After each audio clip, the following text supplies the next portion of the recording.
parable was like, if you do the right thing and you obey, God, and Allah, you'll go there. Yes. But it's again an illusion. It's actually paradise. Yeah, it's not. It is something like that. Yeah. So that's a property. So that's why here, that for example, us living here in this life, for example, we are we don't, yes, we have desires. We have the desire of food, the desire of sexual intimacy, all of these things.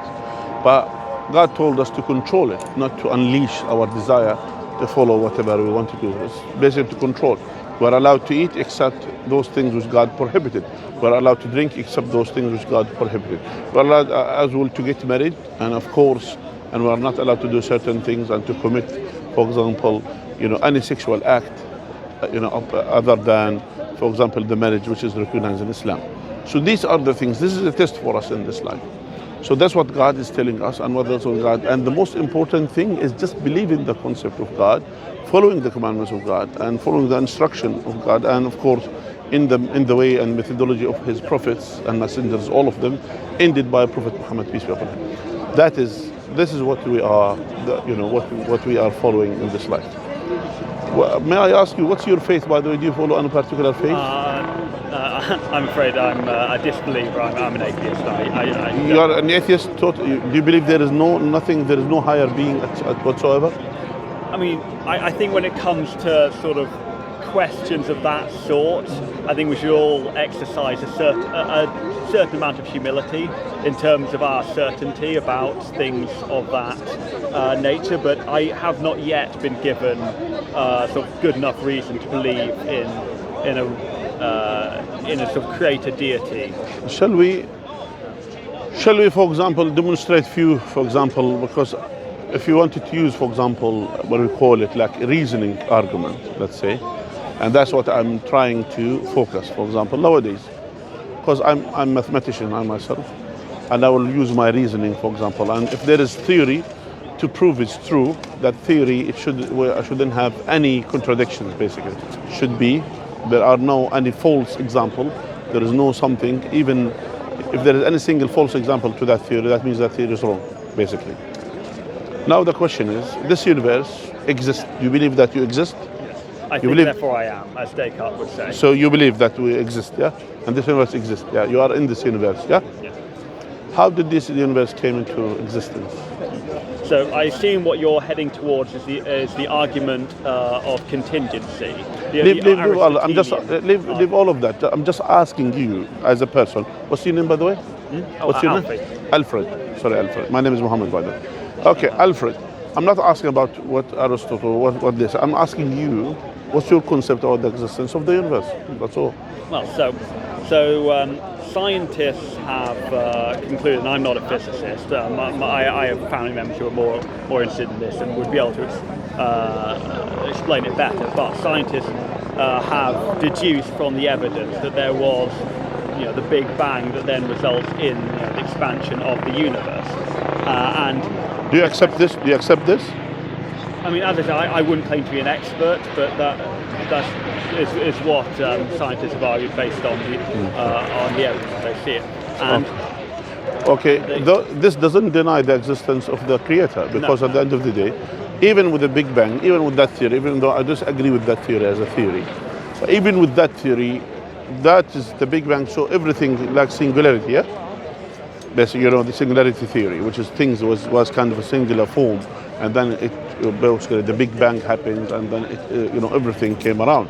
So that's again that thing, it exists, correct?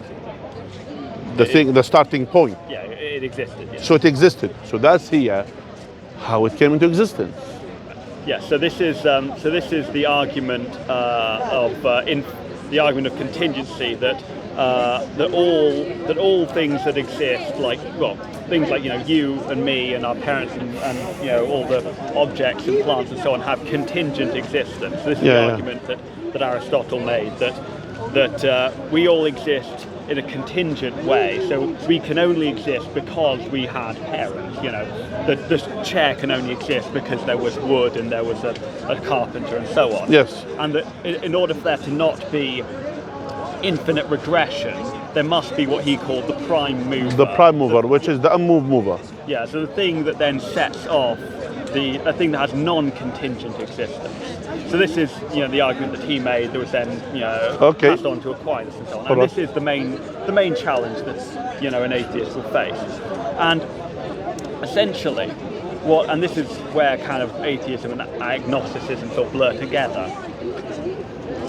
I don't claim to have, and a scientist worth their salt will not claim to have the answer to the question until there is sufficient evidence brought in to back up that answer. And so what we can essentially, all we can say is... But out of curiosity, by the way, have you studied science? In school, yes, I didn't take it on to university. I'm a historian by study. So because you're talking about science, yeah?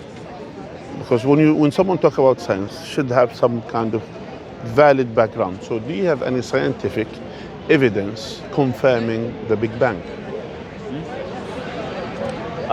Do I personally? I mean, no, that's not. I only kind of studied it at a sort of young age.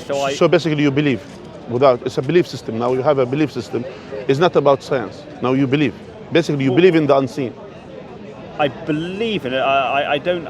So it's not testimony. By testimony. Yes. By the testimony of. Testimony of who? Of overwhelming majority of the scientific community. Again, overwhelming majority of the scientific community in the past, they have said some rubbish things in the past, and then they retract. They talk about, for example, the edge of the world, and then they confirm that they even proved it, and then later on they retract. So the problem is, sorry about that. The problem is that you literally built your atheism based on belief system. I would That's say exactly what you are doing. You have a belief system. That's a belief system. A belief, yes. So it's not a scientific argument. It's not something that you think it's right because there are overwhelming evidence. It's a belief system. So, yes, I think you should make a distinction between belief and faith, because those aren't quite the same thing. No, actually, I would say it's faith. I would say it's more than faith. Do you know why? Because again, faith. I will say it's exactly the same. You have a faith system as well. Because now here, you surrender your faith to scientists to dictate what they say, and then you just accept it. So the faith, you were not there, you didn't do the study, you just accept. Well, so what I would say to that is, as you mentioned before, the idea of the Big Bang does not preclude the existence of God. God could have caused the Big Bang. I'm not talking about this. I'm saying, I'm not talking about the existence of God, I'm not saying, listen, we are not here discussing now. For example, we talk about the existence of the universe. We didn't come to the point about the God now. We didn't talk about this. I asked you, my question from the beginning, I asked you about your faith, and then you said to me you're atheist, meaning you don't believe in God. You don't believe in any faith system, correct? Yeah, I mean, when I say believe in, I don't believe in the metaphysical claims of the religion. They may have some good points. Leave the metaphysics. I'm talking about, you don't believe in faith system. There are no faith system, correct? I don't believe in a faith system. You don't believe in faith system. I don't believe in faith as a way of determining one. But you already fail into it. You already have a faith in certain things. No, so here is I suppose you could say the correction or the clarification I'd like to make. Okay, make you. I do not disbelieve in God because of the Big Bang theory. And my belief in That's not our discussion. But Alfred, that's not our discussion. Well, no, because you were saying that I've sort of surrendered myself onto these scientists. The discussion about the existence of God will come to the point. That's not our discussion. Our discussion now is as follows. You said you are atheist, correct? Yes. And that includes you don't believe in a faith system, correct? Means there is no faith that you believe in. What is faith? Is basically to accept, people's testimony about certain things which is you didn't see, but you accept their testimony because you trust their argument or you trust them. That is faith. I wouldn't necessarily agree with that definition. You don't agree? Okay. Can you please define me the faith system so I'll understand so we'll be on one page. Okay, so let's define the definition first. So faith is the idea of an acceptance of a truth, not necessarily based on merely sort of evidence, but instead. That's your definition, Alfred. You know that. But anyway, but I will accept it. No problem. That's your definition. You have your own definition now of faith now. It's not the one which is generally it is. But anyway, it's okay. Because there can be faith based on evidence. Well, so the way that a bishop, a Christian bishop, once explained it, which I quite liked, and he said, it is not sort of irrational. It is like supra-rational. In other words. It's not so much that, I won't be able to fully recreate his words, but in other words, he said it was as if, not so much that he, had his faith because, of no evidence, but because of a sense that he had, a sort of deep inner sense of, yes, I kind of believe in this. He equated it to, like, if you have a friend, you'll sort of like, you'll believe in them and you'll trust them sort of instinctively based on what you already know in the past. So, in other words, I think that's more of a Christian. Well, but yeah, listen. Here we have something. There are different definitions. They said, for example, the faith, a complete trust or confidence in someone or something. So you have a complete trust in someone or something, which are the scientists, without you doing the research. You haven't done the research. Faith. What I would say is this. So there was the book. I don't know if you ever read it. It's called How the World Thinks. Okay. It's about sort of the different schools of thought throughout the world. Yeah. And he mentioned at one point that there's an Indian tradition of, I think it was something like 5 or maybe more sort of sources we have of truth or of knowledge. Okay. One of them was. Can I have my coffee? One of them was. Yeah. It's become cold, but it's okay. I drink cold. One of them was like sort of the empirical. So like what. You want to get your coffee or something, by the way? Sure. Thank you. Yeah. So one of them was the sort of the testimony of reliable witnesses. One of them was was a kind of sort of logical deduction from a previous piece of information. Then there was a kind of there's revelation, I believe, was one of them, and then there was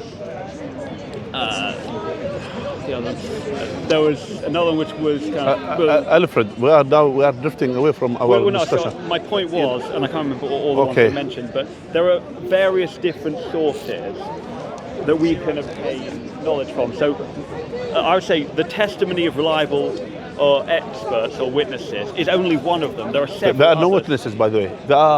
They have theory. I will tell you something, and let me educate you a bit. Sorry about that. I'm not here to show arrogance or but I just wanted to let you know, because I myself I'm a scientist. If even though that I don't know if mathematicians consider to be scientists, by the way.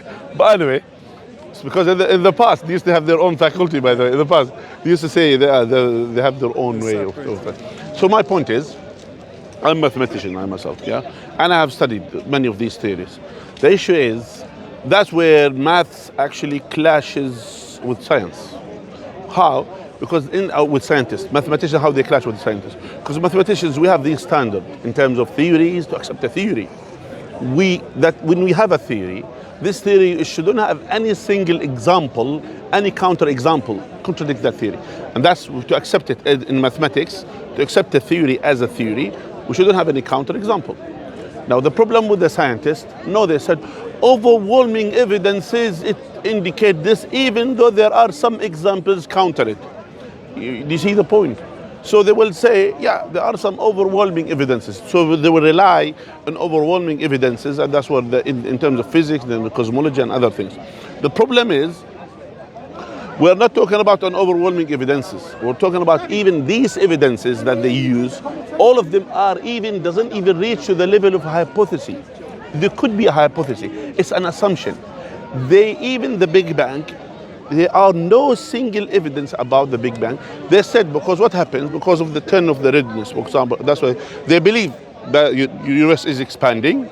They said if it expands, that means there should be a point, at certain point, used to be singular, used to be together at one point.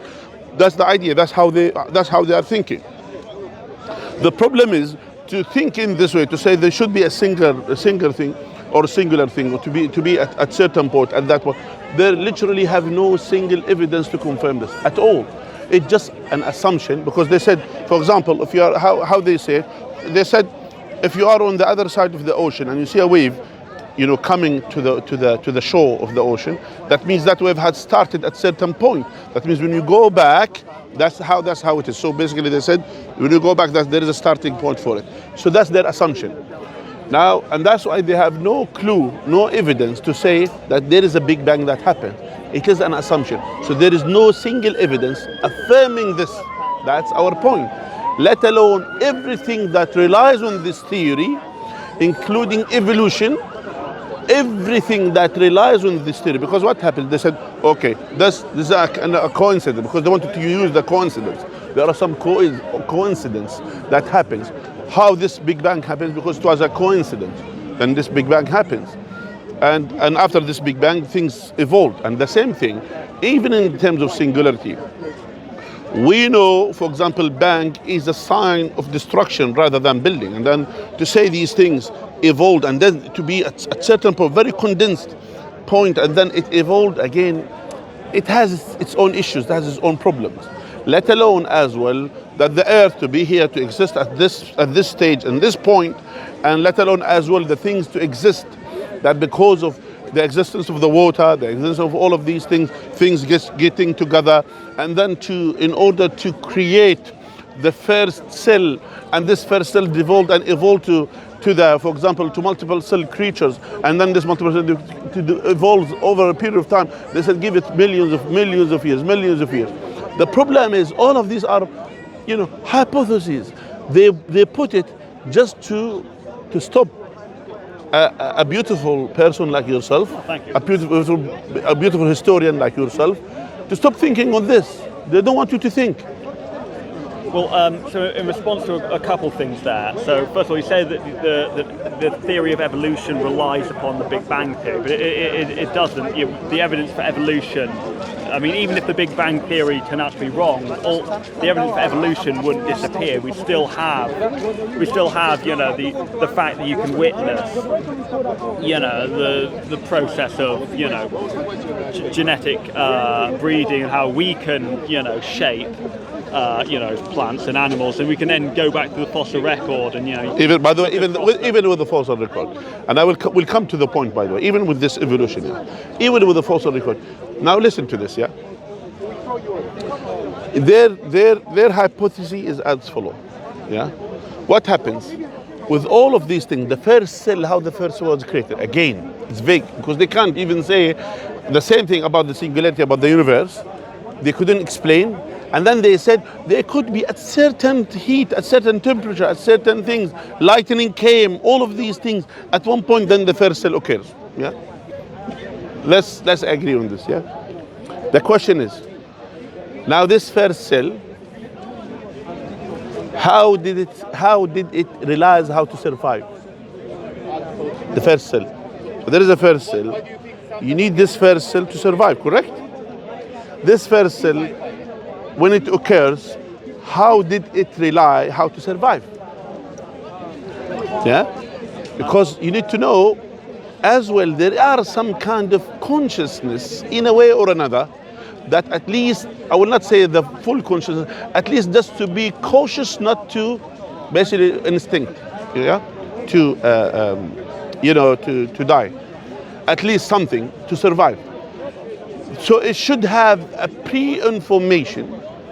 That information has to exist in that first cell to realize that in order to survive, they had to do certain process, even simpler process. Are you asking about the beginning of DNA? For example. So in other words, there's a... Have you studied it? Have you studied it? No, as I said, not. So it's another faith. No. I mean, what I'm saying is that the two main questions, because I assume you may have heard of the term "the God of the gaps." Have you heard that expression? No. I understand. I understand where the scientists they come from. Well, I know how they try to, Well, so it's the expression used to refer to how divine explanations have historically been given to explain things that human beings otherwise couldn't explain, and then the more explanations that we then have, the more we understand about the world, the fewer things are therefore explained through God. So, thousands of years ago, the Greeks would say, because they didn't know why there was winter and why there was summer, so they then said, well, like Hades kidnapped the daughter of the goddess that caused, summer. So, and there's this whole myth about that and so on. The Norse would say, well, why is there lightning? Well, it's because of Thor and so on. Why are there animals? But it wasn't the interpretation of the Muslims. Never was the interpretation of the Muslims. It was never. Even though Islam was way. By the way, we believe all prophets they preach Islam, and all messengers they preach Islam, and all of them they came with this. With the main thing. Of course, this world is a world of reasoning, and there are certain things that happens with the reason. There are things that happen, and we understand it. And by the way, I'm not denying about, for example, adaptation with the animals. I'm not denying that there could be an element of evolvement, for example, between the creatures, that certain things. I'm not saying it's totally, not true. There could be, for example, some kind of development between certain horses and donkeys and things like that. There could be kind of a common ancestor or whatever. That's something I'm not saying this totally, is not there. But what I'm saying, when it comes to when it comes to the human being, that's a special creation of God, firstly, and when it comes as well, and even with certain creatures as well, for the way that it is, because you need to know, and again, here we're not filling the gaps by the existence of God. No, we're not doing this. We're saying all these questions, which you or try to rely on your faith in these scientists. Which is faith, by the way, but don't deny it. It's a faith. Well, Alfred. Let's call things as it is. Let's call sun as sun. We don't call this as moon with sun. Correct? Let's call this tree as a tree. When we have faith in something, it's a faith. Don't call it something. We've been hopping from topic to topic, so we haven't really gone to actually sort of finish any of them. Yeah. So I never really got around to explaining why I didn't think that was an atheist. Yes, that's why I wanted to go to the first question. Now, describe faith. And do you follow that faith, the faith of atheism, which is faith? Let's use this term. Let's use this term of faith. If you're using the term faith just to refer to very strong belief, then we can just call it belief. No, call it faith. It's called faith in English. English is not my first language. Oh. I know what it means to you, so you know what faith is, and I know what faith is. Let's use that term. So you have the faith in this. Because faith, as you describe it, as you define it, then sure. But that's the diction. Not me. It's not me who describe it. It's not me. It's not me. We said to you. So we are not using here. We said it's a complete trust, or confidence in someone or something. So you have a complete trust. In kind of I don't think I would say that I have complete trust in this theory or this science and so on. I believe that the scientific process has its merits. That is not the same. I mean, at that point, that's just any belief you could describe. Yeah, that's exactly what I'm saying. So if you think about can I say something? Let me tell you something. In terms of science, how they describe something, it's true. They will do some kind of experiment on certain thing. They will see, there are eyewitnesses for this experiment. They will add, for example, oxygen and hydrogen, and they will see how this goes, and they will see the water, for example, So they will do certain things. So there is a process to do certain things. No problem. This is science, which is fine. I have no problem with this. But when you are describing the existence of the universe, when you are describing the existence, for example, of the first cell, or the existence of the creatures, and then to say to them, using analogy which has nothing to do with it, then that's false, basically. It's even doesn't reach to the level of hypothesis. And hypothesis, it should have some kind of, to see things. But this is total assumption, which someone like you will believe in this. Well, so some things we can be more confident about than others. So a scientist might say, right, we have, done these experiments on X, whatever X happens to be. We have a strong amount of evidence that this is correct. And then there's this other thing where there isn't as much, but we have these, based on what evidence we do have, we have this theory that so-and-so might be the case. You can believe, unless given sufficient reason otherwise, in that thing without being like absolutely sure, like yes, like I'm 100%, like I'm not 100% absolutely die-hard certain in the Big Bang Theory. Okay, good, which is good. Which we are on one page, at least we are close to one page. Yeah. We're close now. Yeah, but here's the thing, you asked me about where the universe comes from in response to hearing that I didn't believe in God. Now, what I would explain, and this is why I don't think of my atheism as a faith, is so my reason is, put simply, that have you ever heard of Christopher Hitchens? Yeah, kind of. He once said, either God created man or man created many gods.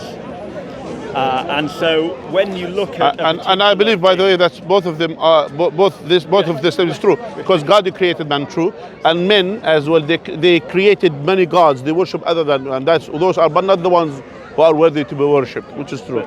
But when you're looking at something as a religious discussion, or you're trying to decide whether or not to believe in something regarding religion, you should look at it and think which of these two explanations makes more sense based on the piece of evidence that you're looking at the time. So would this make more sense Which if one, God the Big Bang? created man, or anything? I said to you both. I said to you, God created man, which is true, and men, that I believe this is true, and I believe as well, men as well created many gods, including atheists. They have their own gods. What's their gods, basically? What's their god? Faith in science. So even not science, faith in these hypotheses, which they call it science, which is not science. I mean, but that's faith. But that's faith. Now you're slightly twisting the definition of the word God. But my point. Brother, I just want to give my salams. I've seen you on the YouTube, and I think your manners are impeccable. Jazakallah khair. May Allah accept from us and you. Jazakallah khair. Thank you, my brother. Salam alaikum, my brother. So if I look at the main reason why I would say I don't believe in any religion is that when I look, particularly at history, because that's my speciality, and I look at the history of the world and the history of these faiths, these events and these stories, to me, make more sense if these religions are the product of human development, of human culture, than they would if they were the product of divine We'll come to that one, by the way. So that is the reason. So all this talk of the Big Bang Theory is actually, that's not really that important. We'll come to that one, by the way. We'll come to that one. Which religion? Is there, now, if there is God, that means there should be a faith, basically. There should be a religion. If there is God, then there should be a religion. There should be one single religion, not many, not multiple ones. But this is a different discussion. Our discussion is, you accept in the beginning that, okay, since this universe existed, which you accept it exists, not something I think I exist, so you said it exists. Now the question is, how did this universe come into existence? It can't be there forever, it can't be there for infinity at the end of the day, because again, infinity, as I said, is a hypothesis. I'm a mathematician, I don't know where we use it's a hypothesis, it's assumption, it's not a real number that we use, but just only it's a representation of something rather than to be a number. So it's not, and since this universe is finite, that it can be infinite and it can't refer to infinite. That's one thing. The other thing as well, adding to this, if this universe, if this universe came into existence, so it should have a starting point. That starting point, either that the universe created itself by itself. Do you accept this? Well, so what I would say, and this is what I was trying to get at before, is that the value of scientific discoveries is based on the fact that you cannot, give the answer unless you have some evidence. But they have already done that. Well, no. So they already fell into this. Hang on. No, wait. And so therefore, if scientists said we have the answer for everything immediately, then they would discredit themselves. And so it is perfectly possible for them and for me to admit we do not yet have, and we probably never will have, the answers to every single question, but we have more answers than we used to. So this is what I was talking about with the God, the gaps. So we used to not know, a great amount about what we now know about the world and natural processes. Evolution would be an example. And so we are figuring out more things as we go along. There are still things to be discovered, and the two main ones are what caused, if there is a Big Bang, what caused the Big Bang? Okay. And then the other main one is where does there is no DNA Big Bang again. You see here, but listen to this. Listen, it's like now again. If there is a Big Bang, what caused it? So the problem is, I'm talking about the singularity, even as it is as a starting point, how it came into existence. Do you see the point? Well, so that's why. The two. So, like I said, those are probably the two main things. So the two most important questions. Yeah. That we have not yet answered. That doesn't mean we never will. It means we haven't yet. Let's use our mathematical, for example. Let me use my mathematical method, for example, to see. Now, either this universe was there forever, means infinitely was there, which could be, as you mentioned. Either this universe created itself by itself, which is another, could be. Either this universe as well came into existence by a creator, which is another possibility. So someone created this universe to make it exist. Is there any other possibility? Do you have any other possibility that you think about? Aside from infinite regression, the universe creating itself, and prime mover. Which is prime mover. Is there anything else? Do you have anything in your mind? I suppose you could, theoretically suggest that there was a sort of cyclical nature. But that's again the infinite one, the cyclicalness. That's the infinite one. In another form, I suppose. They said. So it's basically it will expand and then it will come to, and then it will go. What do you call it? Expand was the other term. Goes in. Retract, for example, and then it goes back. Then it will expand again. So that's the infinite thing. That's the infinite, by the way. In a different way, but yeah, in a different way. Yeah. So that goes to infinite. Yeah, that goes back to the infinite. Discussion. So now here to say it's infinite, again, infinite. It is an assumed, figure, represents something, a huge number, something big, cannot be comprehended. Still, it's not a number. So that's why it doesn't exist in the real life. Basically, there is no infinite number in the universe. There is nothing called infinite. Even all the particles of this universe, are finite. Yeah, everything in this universe is finite. Yes, we know it's a huge number, but it's finite. Still is finite. Yeah. So there is no infinite in the existence. Something is infinite. To say, as in, so I'm talking about this universe. In the existence of the universe, there is nothing called infinite. Yeah.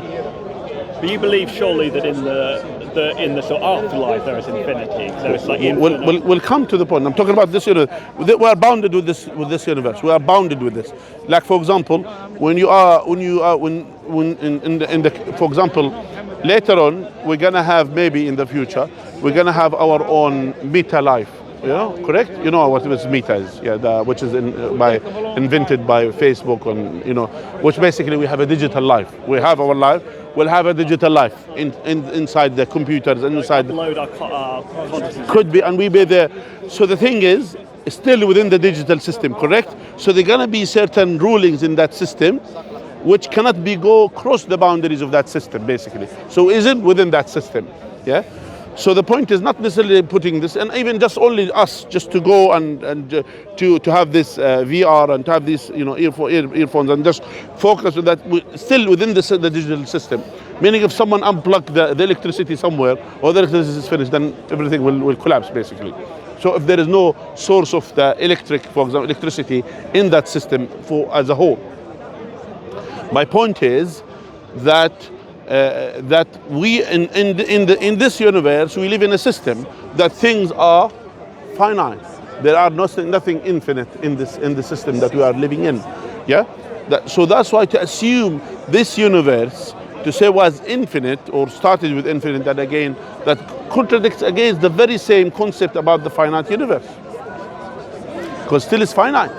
And to say about the timing is the infinite, And again, you know, what do you mean by timing? Since this universe, there is evolvement, there is a starting point. That means there is a starting point. And by the way, they accepted that there is a starting point. They have, even all cosmologists, they accept there is a starting point. You name it Big Bang, you name it whatever, you know. So there is a starting point. So since there is a starting point, so it's impossible to assume it was infinite. It's impossible. So you cannot assume, you cannot basically put or place infinite timing into this process, basically. Because the whole system that we are in, this universe is finite, including the time is finite in it. So that's how it is. Now, all this universe created itself by itself. Yeah? Which another assumption. And again, which means the universe has to pre-exist before existence. It has to pre-exist before existence. Like for example, to give birth to yourself.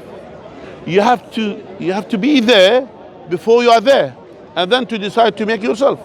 Or by the way, there is another assumption that this universe came by nothing. Absolutely nothing. It came into existence. Do you accept this? That the universe came by nothing? Came out of nothing, out of nowhere? Do you accept this? I would say that I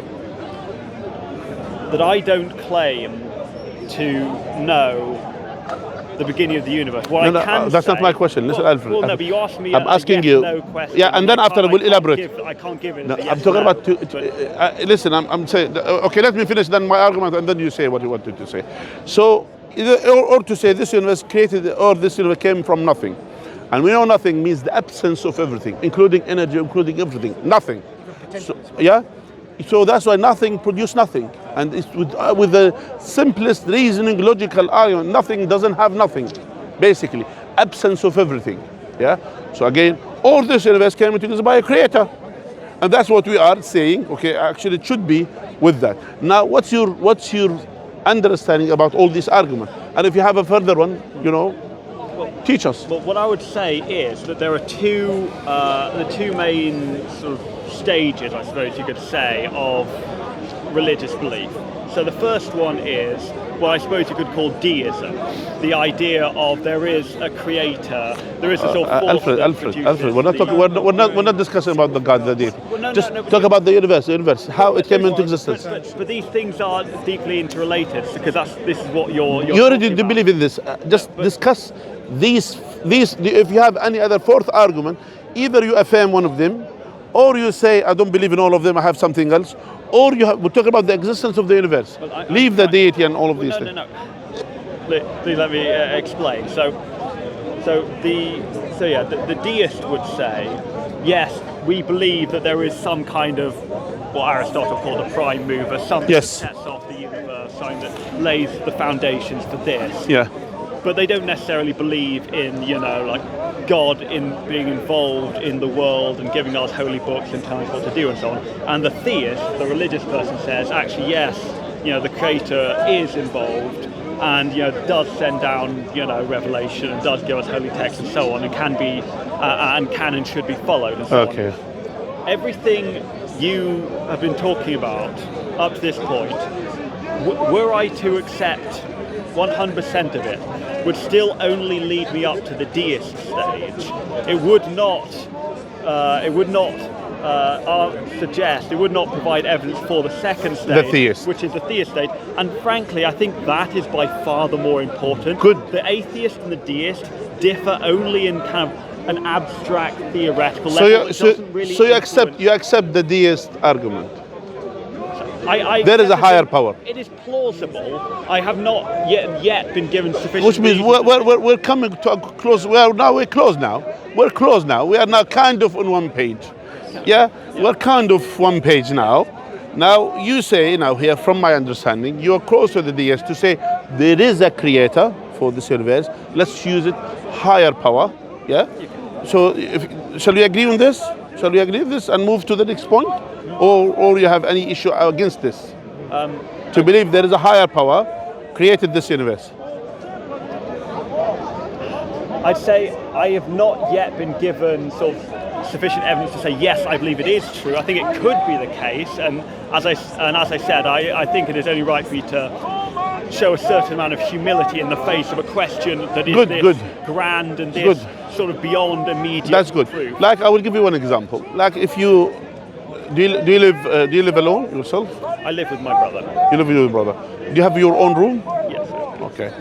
So are you generally tidy or like myself? You know, I need some. Yeah, you're not tidy. Not very tidy. I Okay. try, but not always successful. Okay. Can I just ask, for example, do you have a phone now with you here? Yeah. Okay, good. Do you have other phone in your room? No. Okay, good. So if you go to your room, do you lock your room generally when you go out or something? I lock the door to the flat. I don't lock my room. Okay. Suppose you lock the room, your room, yeah? You locked the room and then you went out and then you came, you found another phone on your bed. What's your assumption? Do you think that this phone evolved from all these particles, they get together to create this phone? Or do you think someone placed it there? So this is the old watchmaker analogy. Yeah, the old watchmaker, yeah. That if you found a watch, lying around, and Yes, you yes, didn't yes. know what the watch was. Yes. I would say that there is. Well, here's the important distinction. In this case, there is a pre-existing distinction that I know from the world around me. I can find from observing the world. السلام There are. عليكم. حياك الله يبارك فيك الحال. ممكن سؤال؟ احنا في نصف بس تفضل. هاي مساعدات فلسطين والله ما اعرف. اذا بدك يعني تساعد لفلسطين يعني؟ عائلتي يعني الله يعينكم، اسال الله يعينكم. بس ما يخالف بس بحب اسال يعني وين مكانها؟ والله انا اشوف المسجد المركزي او في بعض المنظمات الخيريه ممكن تساعدهم، هذا اللي بعرفه انا يعني ما اتبع لمنظمه خيريه يعني، احنا دعويه فقط. الله يطول عمرك. في الدعوه احنا فقط للدعوه، فقط دعواتكم لنا. الله يرضى عليك، جزاك الله حياك الله. اوكي. Sorry about that for the interruption. Yeah. I'm not sure if I'd use the word. Yes. Okay, Alfred. Yeah. Yeah. So with the watch analogy or the phone analogy in this case, there is a pre-existing knowledge I have from observation of the world that there are organic things that develop, and then there are mechanical things that are created by us. So in this case, the difference is that with the phone or the watch, I therefore have reason to think, well, because this fits the parameters of a mechanical human creation, therefore the most logical conclusion is therefore that it was brought here by a human. That's good. So that's why basically you had then in that case you will build a faith, by the way, because that's a faith. I don't know, you didn't see the person, you didn't see who put it, but you, based on your own reasoning, you accept to believe there must be someone who placed it there. Logical deduction rather than basically. Yes, but I then do. That's how it is because the idea is that's what I'm saying to have going back to the definition which I used to do earlier. It's not my definition. It's what the first definition by Google. Yeah, basically you have something certain. Yeah, that's how it might. A complete trust. So you have a complete trust. You have a complete trust in your thinking, and you have confidence in your thinking that there is in someone or something that someone placed the phone on your thing. That is how the word faith might be used in sort of common parlance. It's not necessarily the most precise definition about in this religion. Kind of No, context. no. I'm not talking about religion. I'm talking about this. I'm talking about this other thing. Now, since this universe came into existence, that means they must be used. You believe you are more deist, let's say, to accept that there is a maker for this universe, basically. Yeah, you agree with this? Yeah, a higher force or power. Higher power. This higher power, is it powerful to create this universe? Yes. Must be. Is it intelligent? Does it have the knowledge to do things? I mean, when you talk about knowledge, then you're there's a certain amount of, I won't say anthropomorphizing, but a certain amount. The word knowledge is kind of assuming a certain nature of being. Because we need to know, we have to understand these concepts. Otherwise, for example, if a power with no knowledge, it will cause chaos. Generally, that's what we know about the power. Because there is no power except if it has knowledge, then that's something else. So that's why meaning that since this universe, something evolved this universe, something created this universe, this something is very powerful, Now, and this universe as well is so sophisticated, the way that it is, the structure of it. Us, our bodies, the way that we are very sophisticated creatures, and everything that is in our life. We are now here. We are now here, by the sun here. Just wanted to get few from the sunshine, at least a bit. Yeah, all these things, the trees and everything, and all the creation around us. All these things, there must a factor of knowledge there to create this universe. It cannot come by ignorance. Otherwise, I will suggest to you, if someone wanted to go to the moon, those people, we used to have they used to have in our village a carpenter, someone who's a carpenter, or someone who's a shoemaker. Can he make, for example, suits for the astronauts who goes to the moon? Can he do that? He should. You will say, the very suggestion that comes to your mind, if he has the knowledge to do it, then yes, he can. Correct? But if he doesn't have knowledge, no background, nothing, we'll just say, you know what? Let me make you something similar to the shoes, and something, a suit or something that you could use it to that. And let's see how things goes with you. So these things. So that's why when you look into this universe, when you look into this sophisticated universe, the way that it is, the way that the structure of the universe itself, and everything that's around it. So this power, it should have knowledge to create things. It can't be ignorant. It shouldn't have absence of knowledge. It should be knowledgeable to create these things. If you assume that this higher power has a mind that is equivalent or analogous to I didn't say mind. Yes, I didn't say mind. What mind, consciousness, whatever I would say you want to call it could be consciousness, but we're talking about intelligence. We're talking about knowledge. Knowledge, basically, a knowledge should have knowledge. But I would say your suggestion is correct only if we assume that this higher power or logos or whatever you want to call it is something that has consciousness or awareness in the way that we do. Not necessarily, by the way. It would only really stand up. I have conscious. I have conscious. You have conscious. The dog has a conscious. The donkey has a conscious. The animal, the ant has a conscious. Each one. We differ. Even we use the same term about consciousness. It doesn't mean we are similar in terms of our consciousness. You understand? Similar degrees, but it's still. No, we're different degrees, of course. There are different consciousness, different type of consciousness. Let's say, yeah. And that's why what I'm saying here, since this universe came into existence, and there is a higher power, moved everything. Yeah, the prime mover is what you described earlier. So it should have knowledge to create things, to create at least the singular cell or the singular thing, at least, according to you. It should have the knowledge to create it. Again, I worry about the sort of danger too much of an equating of beings such as us with something of that nature. I don't think we necessarily operate upon the same sort of rules. No, not the same. But we're talking about knowledge to create things. That's what I'm talking. I'm talking about. Firstly, powerful. Secondly, knowledge. You should have knowledge. Otherwise, power with knowledge doesn't do nothing. But power with knowledge creates something. All I was questioning was the extent to which one could say that yes, it must, by necessity, have knowledge, because knowledge is a word that we use to refer to beings that would be so different to a higher power of that sort. Yes, I don't know if it would necessarily be necessarily true to say, it must have knowledge in order to do that's why it's not like us, but it's knowledge. For example, we for example ourselves, we gain our knowledge through different things. Some of our knowledge came by inheritance, with our DNA. We have certain things. We have certain level of knowledge that we're born with. Yeah, we have as well certain and many levels of knowledge that we get it as well through learning and the learning process, etc. Similarly with many creatures as well, they are born with certain knowledge, basically. Yeah, even some creatures, they never met their parents. Some creatures, they never met their parents.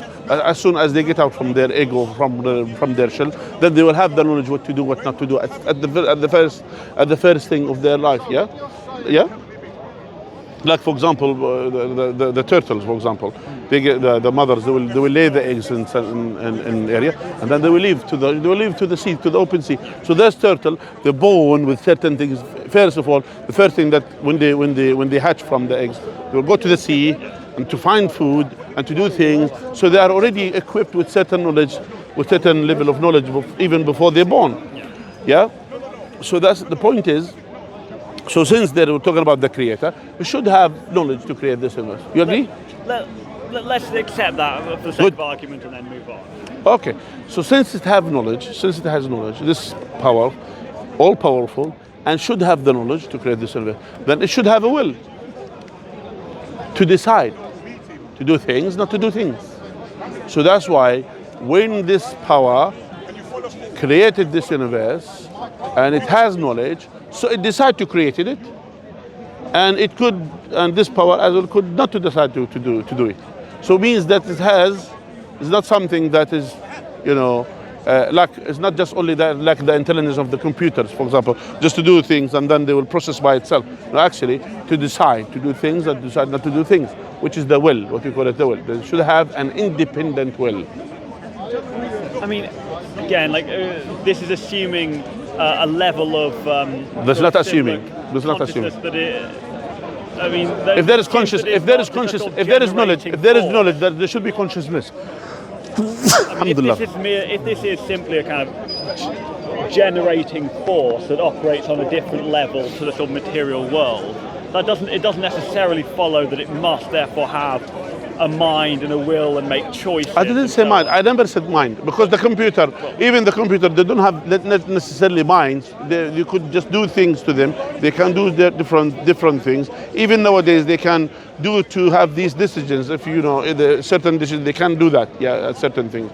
That's not my point. My point is, so since it has knowledge, that means it has consciousness. That means has a will to decide things, not to decide things. Sorry, my legs. No worries. Yeah. Yeah. So if must be the same with you. if it has, so sorry about that. Oh, sorry. So if it has an independent will, yeah, basically, this is the definition of God. All powerful, all knowing, has independent will. All powerful doesn't necessarily follow from it sets off the creation of the universe. It doesn't necessarily mean it must therefore be utterly omnipotent. But yeah, that's what it means. All powerful possesses the whole power. But I'm saying because it can't be something. There shouldn't be any weaknesses, basically. I wouldn't say that's necessarily a kind of a logical necessity based on. No, not logical. It's not logical. So because here this universe is so big, needs a huge power. So and this universe is nothing compared to the power of the Creator. So that's why it has the power to create things. I mean, the thing that, again, I wouldn't necessarily say that because this power or this force sets off the creation of the universe, it must therefore maintain and control complete absolute power over everything. I don't think that necessarily follows. No, it follows because again, if us as a human being, when we create the computers, we should have something to say to shut them down at a certain point. We should have the power to do that. But again, we're thinking creatures that would make a decision that, if we're going to create this thing, then therefore we don't, for our own uses, we therefore want an off switch. By the way, generating power of the universe wouldn't necessarily, operate. No, because if it's all knowing, yeah. So if it's all knowing, that means that to know things, what to do, what not to do. So it should have the knowledge to do things, and as well. So since it's all knowing, that means, and if it has independent will to decide to do things, to decide not to do things, that means that everything is going to be under the control of this power. I mean, again, so it's not meaning when I'm saying all knowing, that means that you have the absolute knowledge of doing things. If we are as a creation of this Creator, if we are as a creation of this Deist, as you said, this Creator. And we have the knowledge. We have the knowledge that we have. That means this Creator should be greater in knowledge than us, way greater than knowledge than us. So that's why here. So when all of us, when we are created here on this universe, that means this Creator should have the power to create this universe, should have the knowledge to create this universe and to know what's happening in this universe, and as well should have an independent will. And that is basically this is the you could say this is the simplest actually way of thinking for anyone who's just born today are inclined to believe in this higher power, are inclined to believe in God. And that's why they have done a research, by the way. They found out that even babies, if you leave them, that they're inclined to believe in God, basically. Wait, hold on. Wait, babies? Yeah. How do you know, how do you find out if babies are inclined? They have done that. Ask the researchers. Can I just add one thing? There's a German psychologist. He mentioned that every action must have knowledge behind it. So every action that we pursue, we do it based on knowledge. So when we analyze the baby, when the baby is born, the baby is able to instinctively know where the breast is. Yeah. Now this is something in medicine is called routine reflex. That the babies, for some reason, they have that intuitive knowledge to know where it is. But who taught the baby? How did the baby know where it is? Well, that would be genetic coding of natural selection. So, you know, there's animals that will know. I mean, you mentioned turtles. You know, it's like when they're born, they don't see the mother going in. The genetic coding tells them, oh, I need to get into water quickly, because they stand a better chance of survival if that is the case. But going back to what you were saying about, but genetic code. But sorry, 1 second. But genetic code does not teach the person in terms of necessity of knowledge. Genetic code is just the biological aspect. When the child is born, the parents is the one is teaching them some sort of education. So even when the baby is born, it's not the mother that's teaching the baby where it is. Yeah, the baby just instinctively knows where it is. So if psychologist tells us today that every action that we pursue is based on knowledge, where did the baby get the knowledge from? It cannot be from genetic code. This is a biological.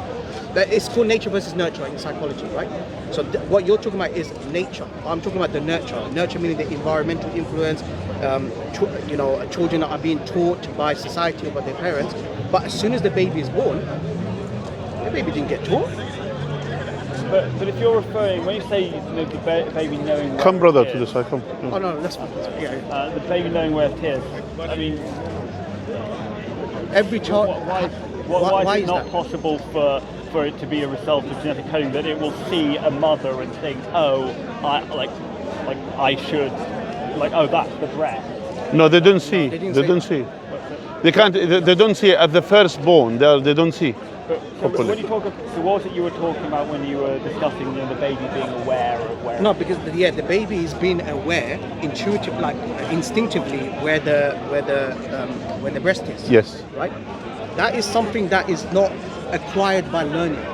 But as soon as the mother places the baby, yes. place the baby on the breast. Yes. As soon as they get there, as soon as they start suckling the breast.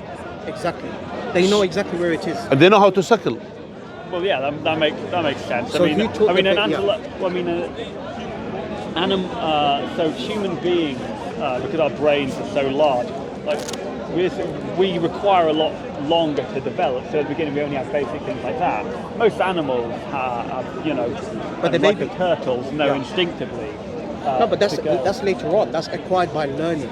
No, the turtles, they literally just come out. Yeah, literally when they come, they will go to the ocean. They have this. Like that means they are born with certain things, and this is not evolved over a period of time. The problem is what the assumption, what they will try to say, because they said over a period of time, because there are some certain things that they keep. For example, there are no single, for example to say, okay, they have done failure until one of them, was rectified. Not necessarily the case. So basically, there's always things they were going in the right direction, in terms of that. Even some cells as well, how to for example to focus, how to survive. Basically, even the single cells, as well, let alone even the multiple cells, small creatures as well. They will get as well. They already have the in their biology, in their own DNA, how to survive, and the same thing for multiple cells and many creatures. The same thing. So that's why I want to say it evolved over a period of time. There's nothing like this. There is, again, they are using assumption. Many of the scientists, they would use assumption just to say, you know what, it could be over a period of time. But there is nothing like that. When you say over a period of time, that means you should have many examples of failure until one of them is right. And there is nothing. And for example, your eyes are here. Your eyes not in your knees there. They are there. So it's not something in the nature choose for your eyes to be here. So there is something that the Creator, when He created you with your eyes here, knowingly that the right place for the eyes to be there. Well, you talk about the Creator designing us, and this goes back to something I was wanting to talk about earlier.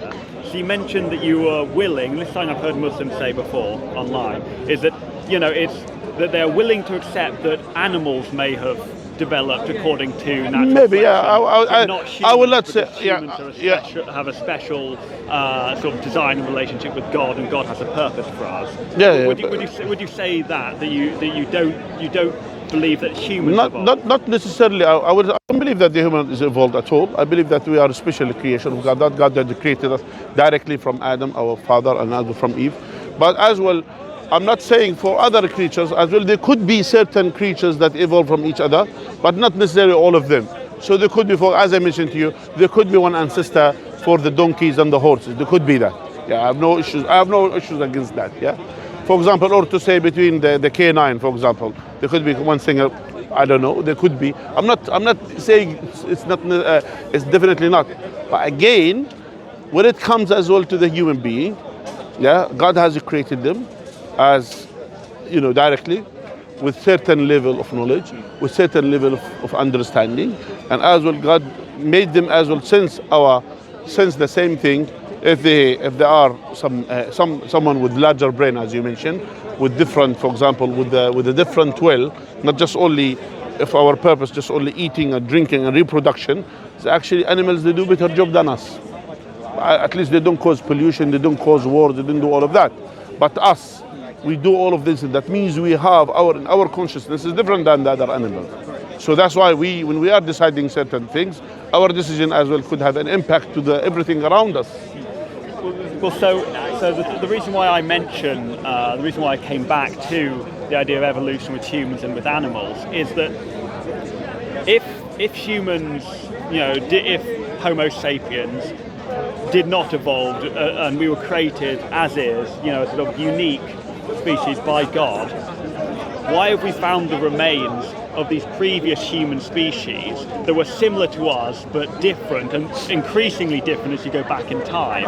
So, I mean, in the modern world, still like today, we have animals that are very different to us, and then we have ones that are quite similar to us. So the chimpanzee, for instance, is in many ways very similar to us. Okay. And then other things like gorillas are slightly more different. Monkeys again slightly more different. And then you get to like all these other things like dogs and dolphins and so on. Yeah. And then you find as well bears are similar to us. So what we do? Then we find remains of Australopithecus, which is a bit like a chimp. I mean, it wasn't, but it's a bit like one. But it stood upright on two legs.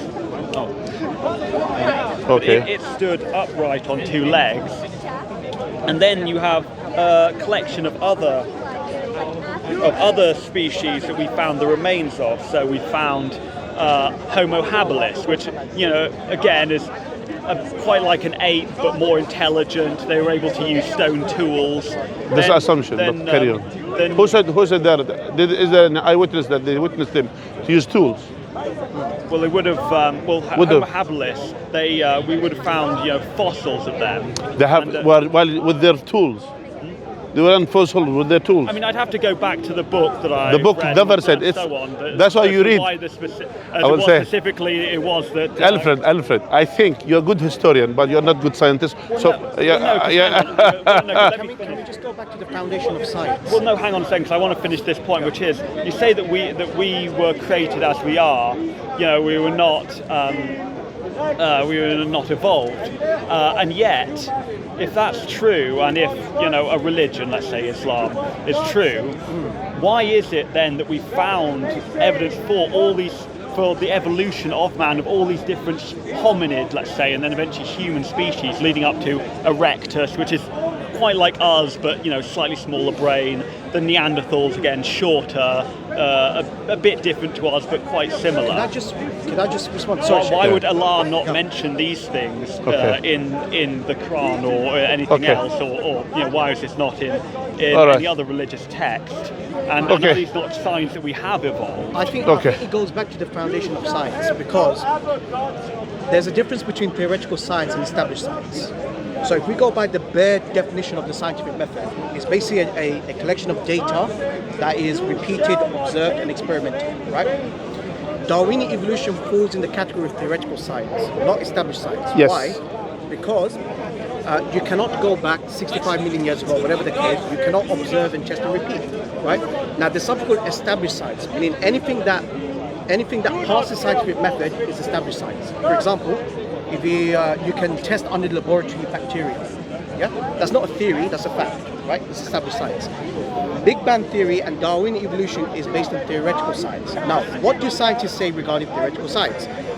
Anyone can make a hypothesis. Hypothesis basically means a set of proposition statements without evidence. Even you can make a hypothesis.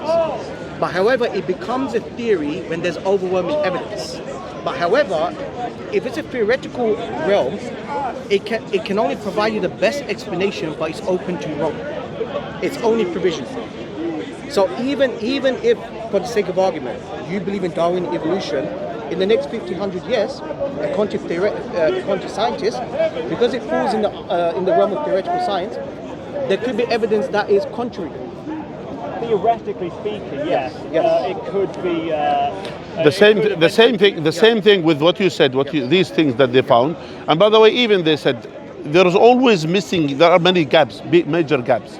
Even with, for example, in terms of the similarity about the certain thing, what they have done. Because I went to these things.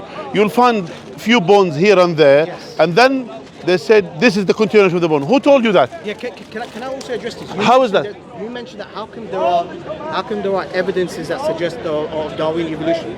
The point is this: in philosophy of science, you have to assume that the world is in order. You have to assume that the world is rational conformity. Now, you cannot put under the laboratory to test and to verify that the world is in order. So science gives its own philosophical assumption. Theoretical science, in terms of the evidence, is inference to the best explanation. So when you talk about fossil evidences, it's only inference to the best explanation. It's an indirect evidence. It's not empirical evidence. You haven't seen for yourself. And there is no full. Exactly. There are no full skeleton, for you to know. Exactly. There are no full skeleton about all what you mentioned. It's literally we found different bones. They said this could be that. Who told you that? Yeah. Why this the thing that you said? Maybe it could be the ancestor of the gorilla. Could be the ancestor of the chimpanzee. Theoretical science, anything that falls into theoretical science is not based on certainty.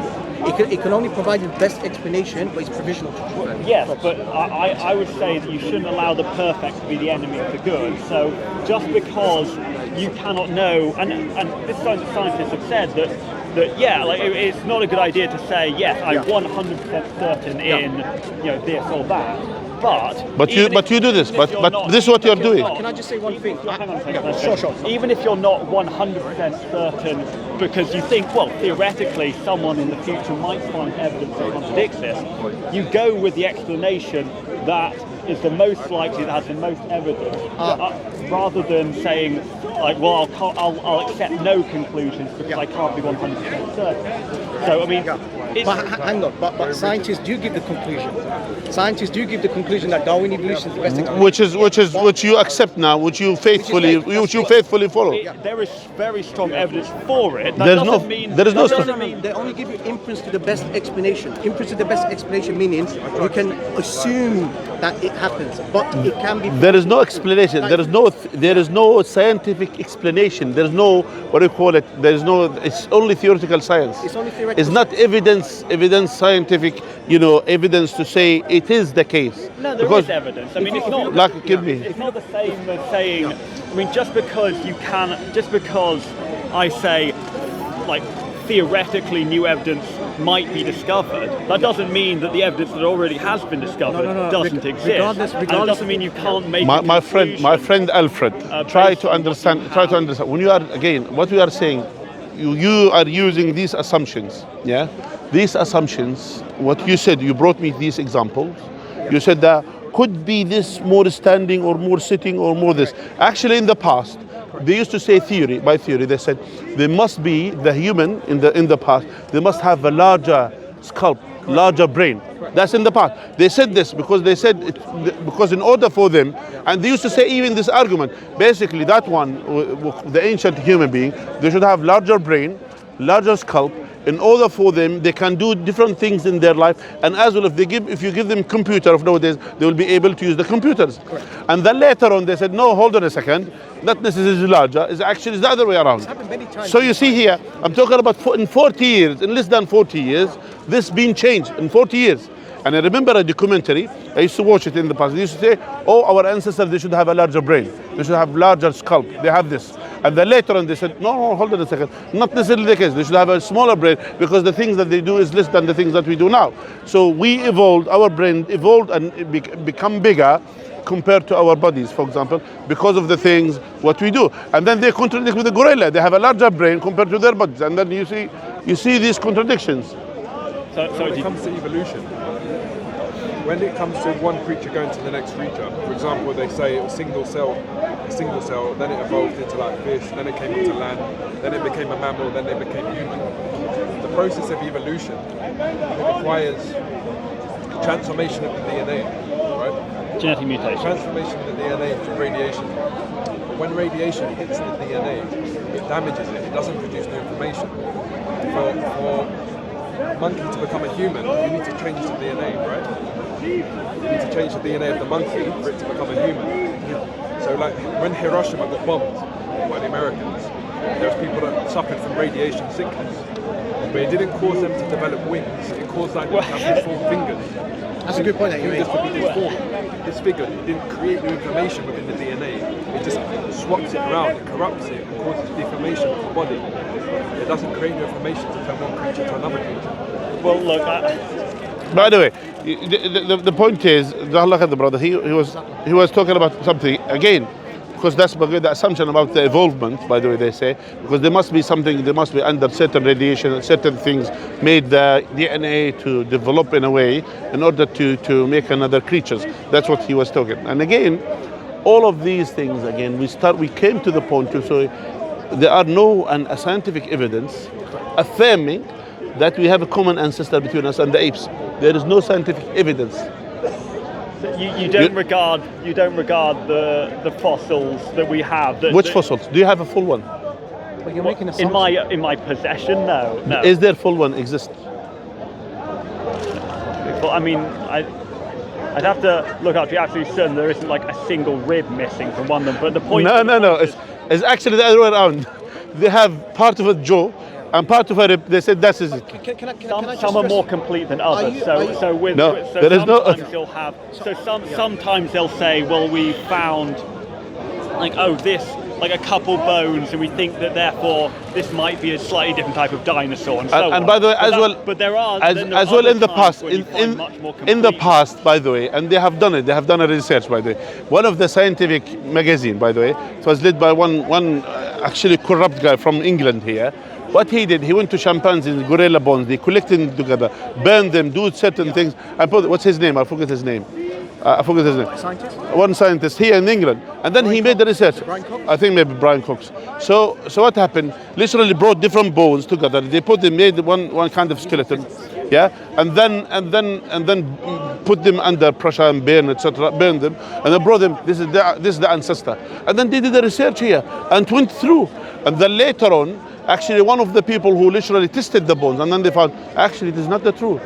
These bones are literally is not the ones which has to be. And literally a counterexample, which already been established that this is the common ancestor between us and the apes, and then it went. So you see here, that's what happened generally in all media all the time. You will give for example, the other day, they'll give in the news, this is what happened. For example, given what's happened in Gaza, yeah, 40 babies being heated by the Hamas or whatever, decapitated. And then after that, they say, oh, sorry, it was the wrong information. But already the damage being done. Already people, they took it. Yeah. The same thing with the same example that happens. The people, they say, oh, this is what happened. This is the common ancestor. There is no first. Secondly, it doesn't mean if there are similarity in certain things in terms of the number of chromosomes and things like that, it doesn't mean that we're similar. You see the point? Yeah. So, what I was saying earlier about how, if you're looking at I mean, if you're judging the veracity of a religion, let's say Islam, for instance, and you're looking at these various pieces of evidence in the world, what you have to ask yourself is not, oh, can I be absolutely 100% certain without any doubt whatsoever about this option? Us as Muslims, yes, we have 100%, 110%. But what you beyond certainty, what I have to do, let's just say, is to look at each piece of evidence and say which seems more likely in the light of this, which explanation it seems more likely as an explanation, more convincing for this piece of evidence. A, that Islam in this case is divinely inspired, that is the truth that's sent from the creator of the universe, yes. Or that this is the product of human culture and history and development. And so that's why we put it into a test, and then we'll see. So when I look at the fact that there are all these fossils going back to Australopithecus and then through habilis and erectus and Neanderthals, and which so is on nonsense again. But we'll carry on. And I think, well, which is more likely?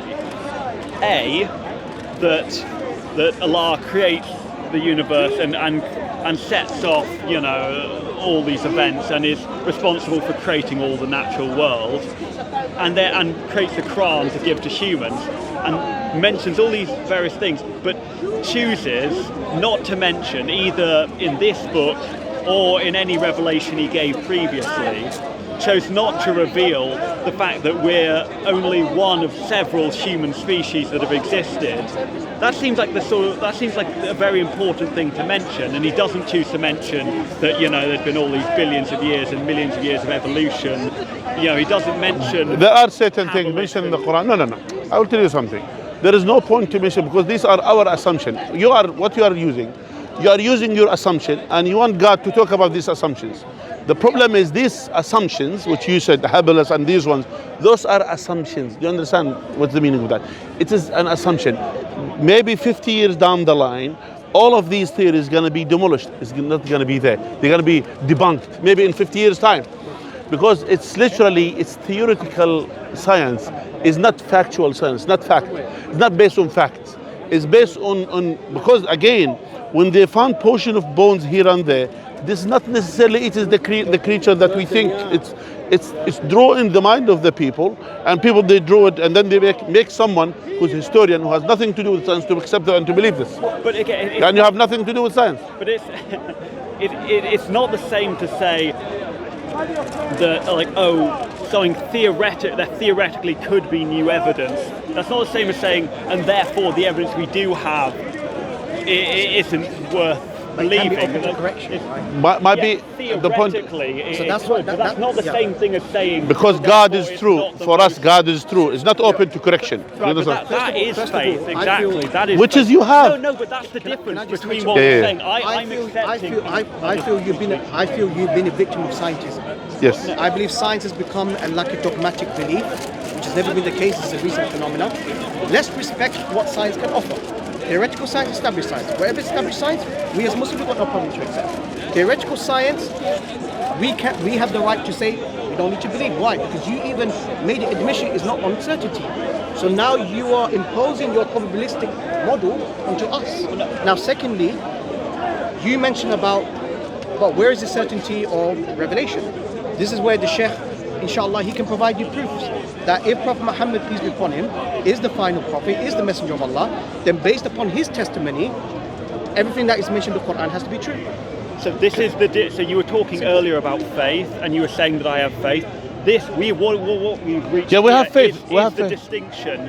When you were saying that I have faith, this is the distinction. This is why I wasn't saying that I have faith, because faith is what you guys are saying. That no, I'm absolutely certain. Yeah. I do not believe that there could be possibly any evidence that would dispute.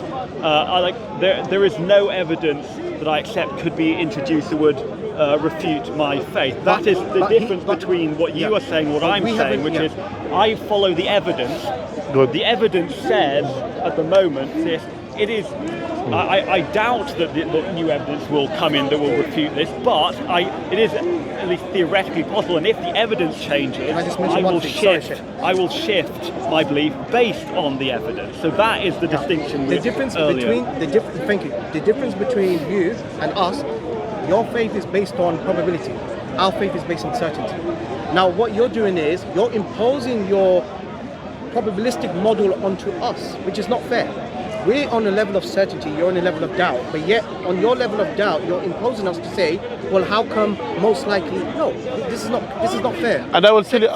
Secondly, if we can provide to you legislative proofs that Prophet Muhammad, peace be upon him, is the final prophet, based upon his testimony, whatever the revelation he receives from Allah overrides any of your scientific preconceived notions.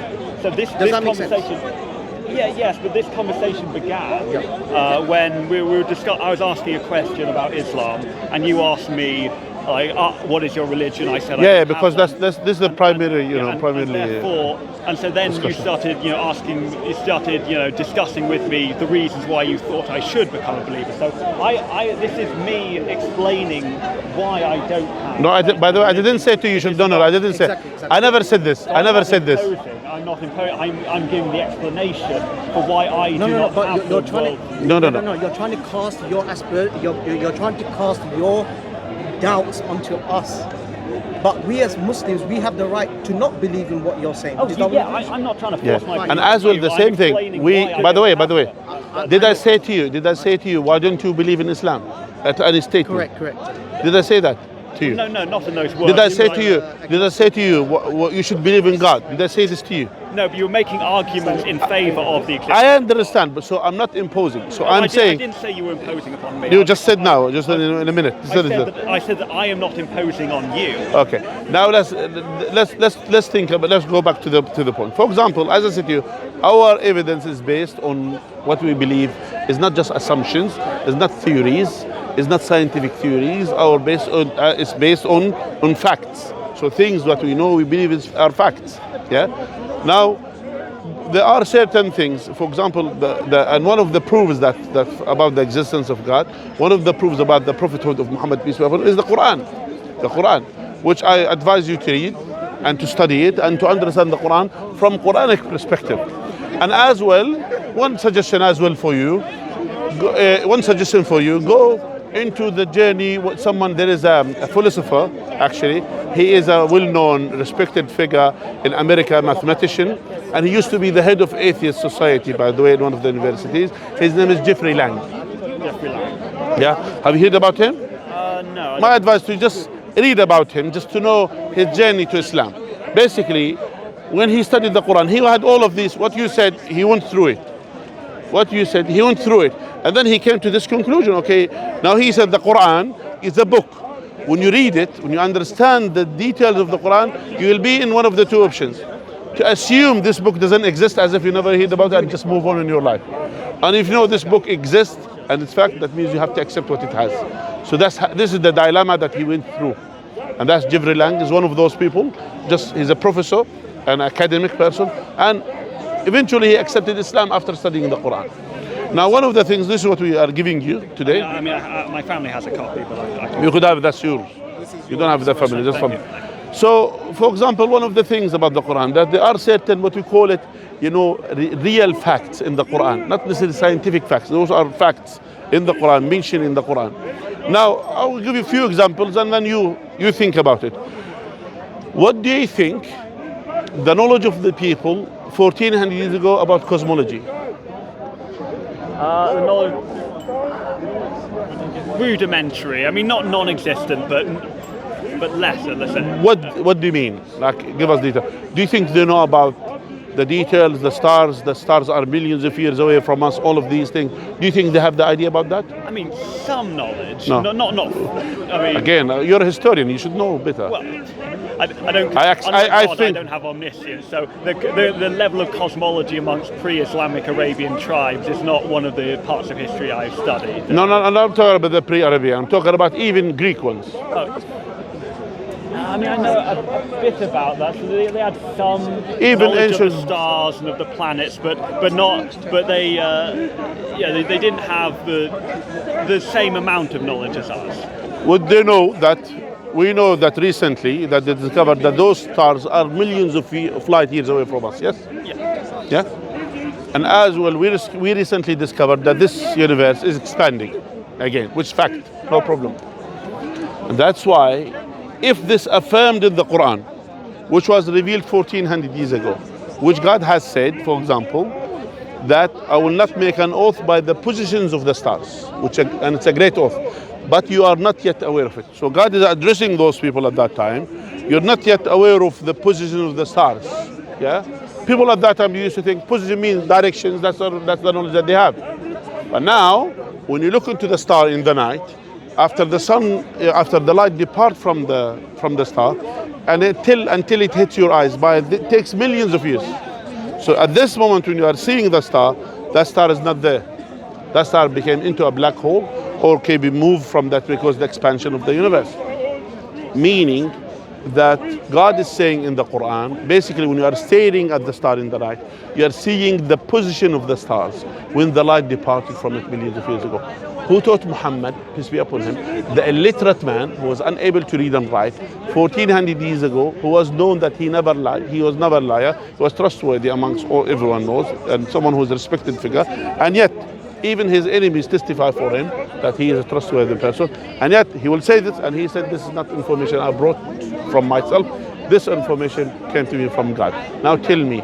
Could you repeat the exact words that were used in the Quran again? The exact word, I will not make an oath by the positions of the stars. Yeah. And it's a great oath, but you are not yet aware of it. So God is saying here, when God is making an oath by something in the Quran, means something worthy to ponder, to think. There are deep meaning in it. Yeah. May I ask what the context was of that quote? Of I will not make an oath by the position of the God is saying to the people, yeah.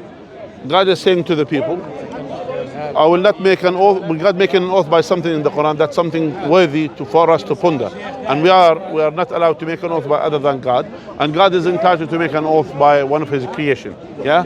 So He made an oath by certain things. One of the certain things is the positions of the stars. Positions of the stars. Precisely that word, مواقع النجوم, positions. And as well, in another verse, we have created the heavens above us, and we are expanding it. So again, 1400 years, God saying that we are expanding this universe. We are expanding the heavens, and the heavens for us, by definition, to know everything that we see, all the sun, this is the heaven that we have. Can you give me the exact words of that section talking about the expansion of the heavens?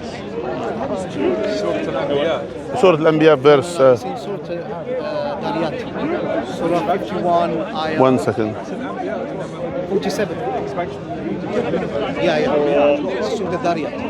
Surah Anbiya apparently is the Big Bang. Surah 51. What was Here, Surah Al-Dariyat, verse number 47. 47, yeah. One piece of the separated. Al-Dariyat. Yeah. Okay. So, and we destroyed the people of Noah before. Indeed, they were a people defiantly disobedient, and the heaven we constructed with strength, and indeed we are its expander. Now, tell me something. Have you ever heard of the Oracle of Delphi in ancient Greece? Have you ever heard of the Oracle of Delphi? No. So this was very important oracle in ancient Greece. So Delphi was one of the holiest sites in ancient Greece, and people would go to the oracle and ask, particularly if they were about to go to war, they would ask for a prediction of the future from the oracle, who was supposed to speak for Apollo, one of their gods.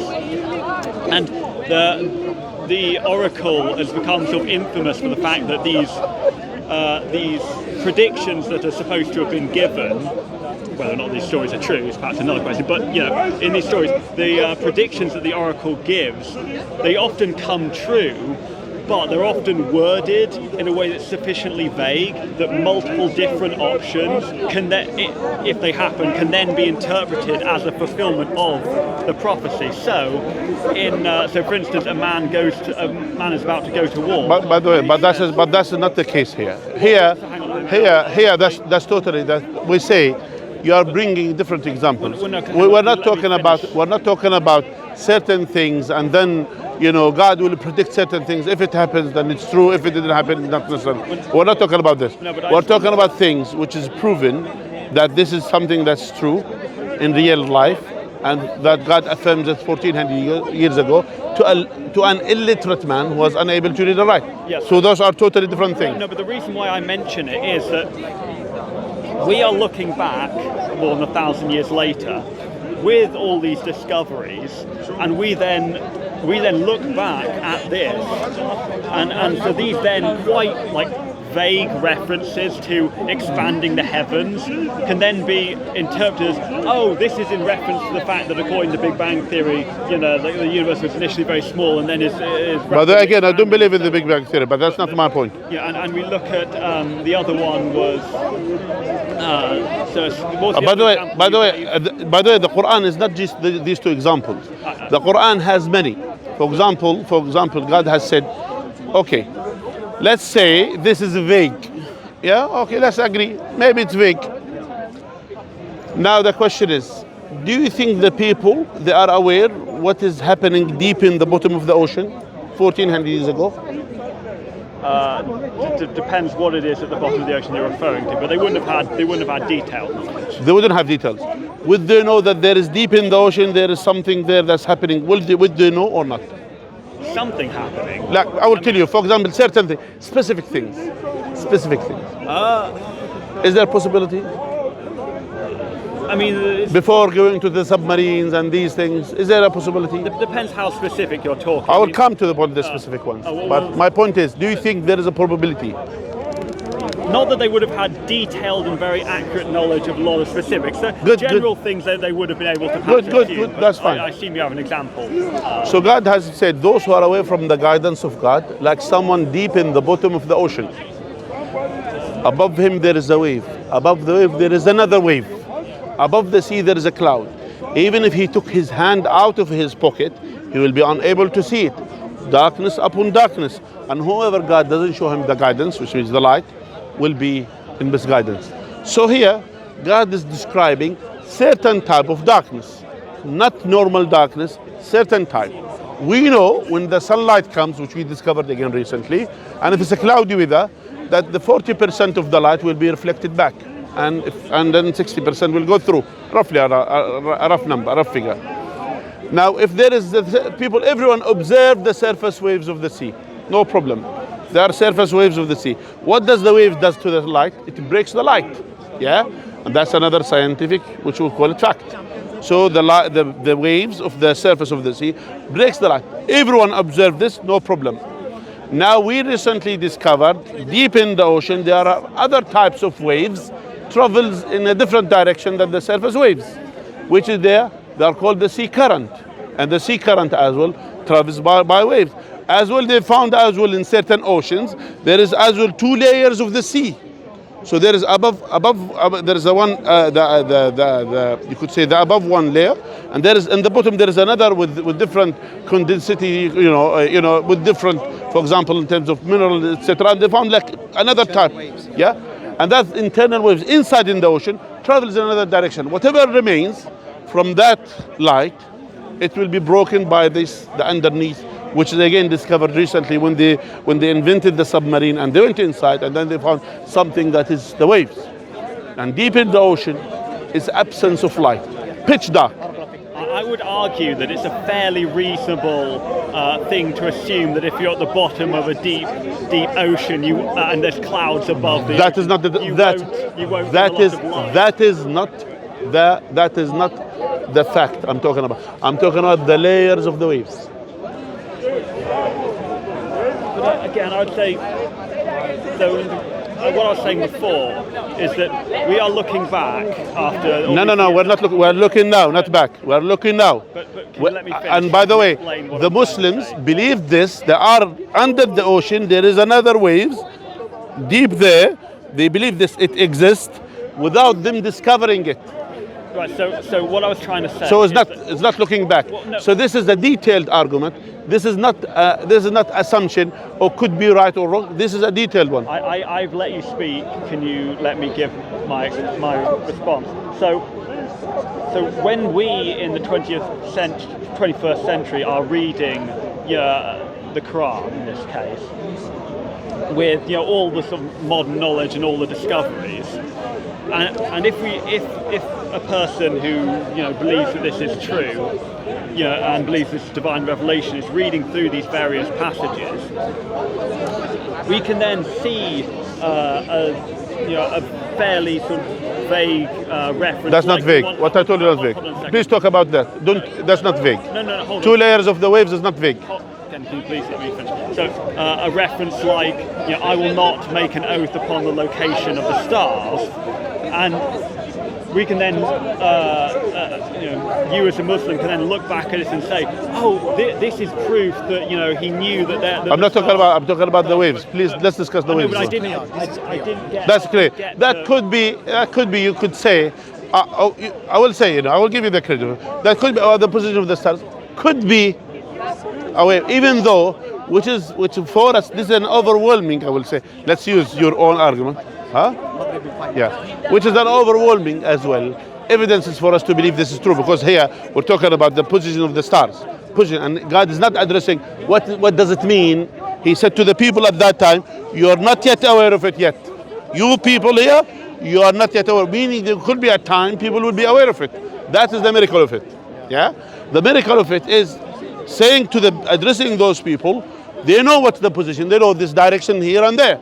But again, and he's saying to you, you are not yet aware of it here. What does he mean by that? And then later on, we have used another thing. But that's not the point. I'm talking about the layers of the waves, which is discovered, which is a recent discovery. There is no way that you could say assumption. There is no single way that to say it's assumption. Yeah. So in that quote, which again, if I can recall it exactly, it's cloud, surface waves, bottom waves. Yes, a person who's at the bottom of the ocean, there will be a wave above him and a wave above that, and then the cloud. A cloud. So he will not have light. Absence of light, yeah. Yeah, there will have absence of light.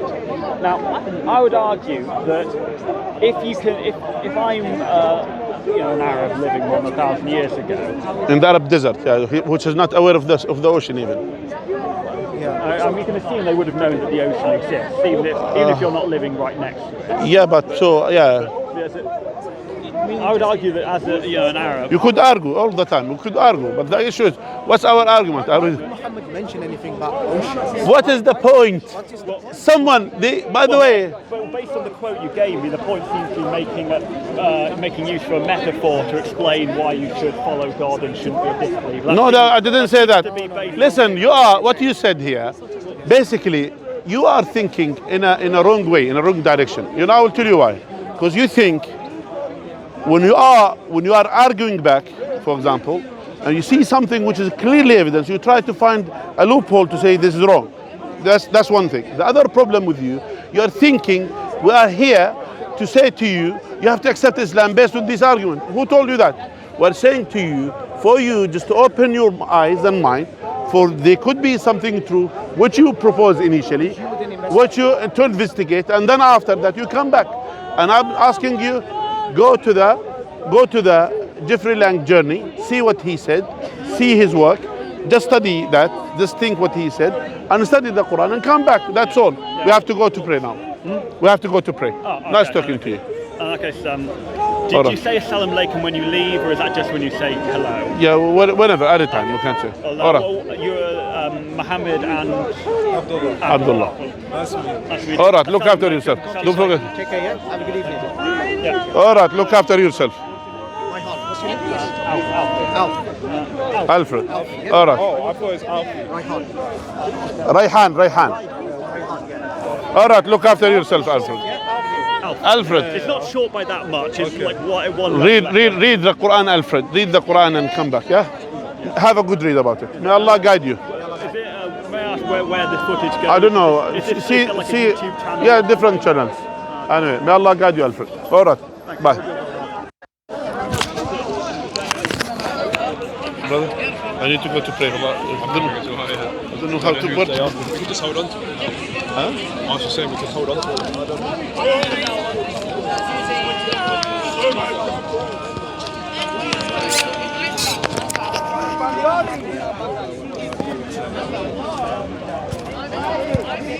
I don't know who's who, which is which.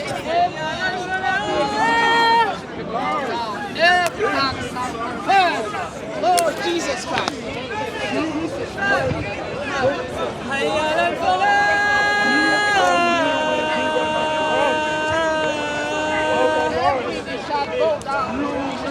As Philippians, I told you, this man never met Jesus, therefore I don't accept his statement.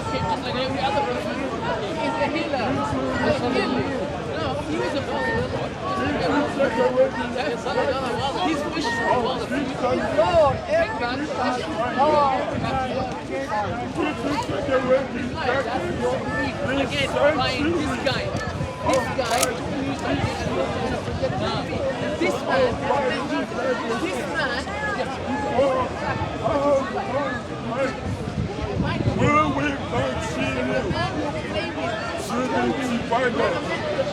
from Allah? He knows the way. Yes. He says it's the way. Done their best.